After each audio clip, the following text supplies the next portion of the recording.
You could dovetail easily from Amazon to this, because before there was Amazon or Walmart, Sears was the go-to American icon brand, founded in 1893 with its classic black and white catalogs. The retail giant literally had you covered from the cradle to the grave. Sears even sold gravestones. The catalog's page count jumped to 322 at its height and included everything from sewing machines to sports equipment. But in recent years, the once all-powerful retailer has fallen on very hard times, unable to keep up with the changing marketplace. Fewer than 400 outlet stores remaining nationwide, and with news today that the retailer is filing for Chapter 11 bankruptcy, we want to get Fox Business's Jeff Flock, who's at the former Sears. Well, he called it a tower. I can only imagine, Jeff, in Chicago it was a tower back then. But he's also got Oppenheimer retail analyst Brian Nagel in studio with us. He covers the hardliner, retail, and e-commerce sectors extensively. But, Jeff, to you first. I was reading that, the Sears used to be an innovator. They created the Discover card. They created Allstate Insurance. And now it's sad to see the giant fall. They innovated for years. This is where they were headquartered until 1973 when they built the new Sears Tower.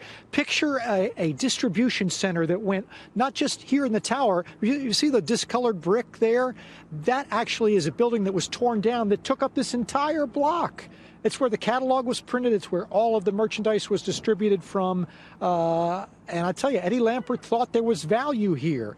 But I quote him today when he said, admitting over the past several years, we have worked hard to transform our business and unlock the value of our assets. And while we've made progress, the plan is yet to deliver on the results we have desired. Indeed, revenue down 73% over the course of the past 10 years. It was 10 years ago was the last year Sears made a profit. $65 million of a profit in Q2 of 2008. This year, they lost $500 million in Q2.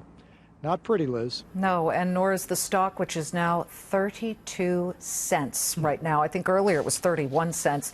And what I found interesting, Brian, is that obviously it used to dominate retail, but it hasn't turned a profit since 2011.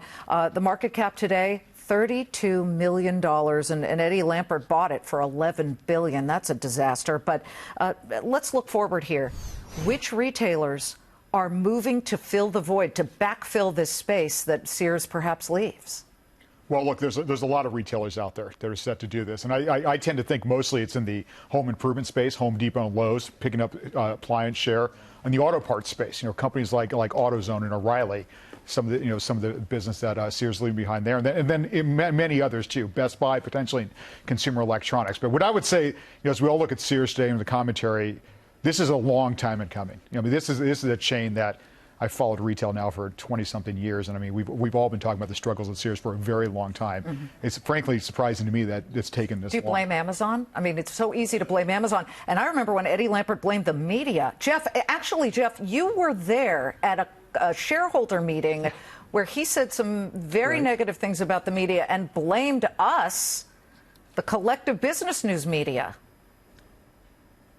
Well, curiously enough, the president himself today, and Steve Mnuchin, until 2 years ago when he became Secretary of the Treasury, was on the Sears board. The president today said, obviously, this company has been mismanaged for a long time. And it's been, Eddie Lampert, who has been running this company since 2005. That's 13 years. So, you take that for what it's worth. I think it's quite true. Brian, is this Amazon's fault? And does it really even matter anymore?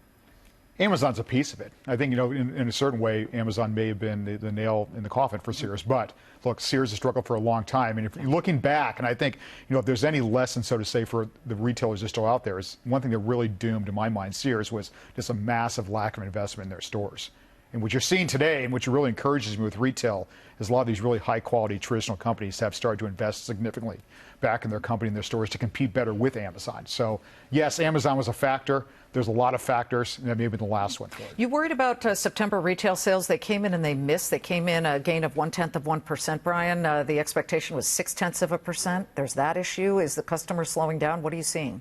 No, look, I was digging through, before I came to your studio today, I was digging through the retail sales report, and I think it's fine.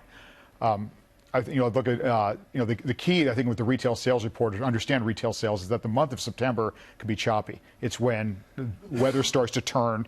It's when back to school. So oftentimes you have some dislocation, so to say, in spending. But I think the underlying trends there are quite good. Jeff Locke, would you be surprised if I told you some people think Shake Shack may take over some of these Sears locations? That's been talked about.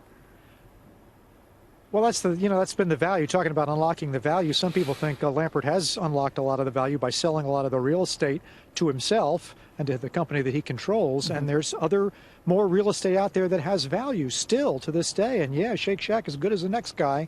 But a lot of these buildings are huge. I mean, not only the building you see there, that one over there, yeah, that was their administrative building. Mm-hmm. And these stores are huge, so yeah, don't need a lot of Shake Shacks. Yeah. Americans love the custard and the burgers. Good luck. Thank you very much. Jeff Locke, Brian Nagel, thanks for joining us on Sears. Yeah, we're watching that one slowly die a death here.